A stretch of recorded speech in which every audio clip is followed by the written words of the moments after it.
Kobwa w'icyamamare Nyambo ni ibintu bimera biti muri societe turimo nyine iri judgment gutyo nko bivuze. Kubimanaginga bisaba nyine ubwenge bwinshi, bisaba kwihangana, bisaba umutima ukomeye muri rusange.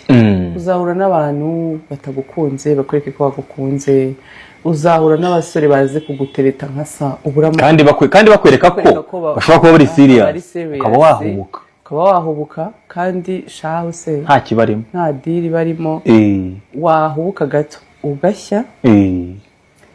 Hari abantu hari n'intumwa zizareka za satani nanone, za satani zitumwe n'izindi ntumwa za satani. Ati wowe ntaguzwi, wowe jyayo ngewe nzakwishyura. Ya making sure ko wowe na Nyambo bigenze uko ubigenze gutya, hanyuma bigenze gutya zabamufashe. Niyo mpamvu rero nibaza kuri mwe bw'abastari noneho deja wowe buri muntu abanakanira avuga ati ngiyewe Nyambo nyine nzature hasi byonya bacaye mwana ati Nyambo rero yemena ngi kwanza. Ibyo bizabagora ko bazatura hasi Nyambo. Ubwo umugabo wanjye wewe bazahana n'uwo mvuga azari umugabo rero. Oya tutarabana ntago azanura hasi. Azari umugabo uretse umuntu muzabana uzamubuza gutura hasi mutarasezera. Yigo Nyambo nukuri nyine nekereje intambara zose mikirwanye. Niba ari ikintu cyanshimishije nibura uko kamike narishimye pe nyine. Oh my god nyambararize Nyambo.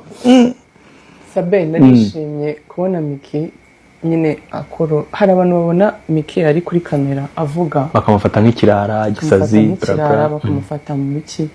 Miki yanyuze mu bintu byinshi cyane bibabaje ku buryo atakureberera ushaka gusenya ibintu byiwe. Ariko Miki respect bro, mbabarira uzahangane kugeza ku mwuka wa nyuma kabisa. Sinzakubone wamanutse wagiye hasi. Uri umukobwa w'indwanyi, ibyo wahanganye nabyo ni warageze kumva ubuzima wabuhaze.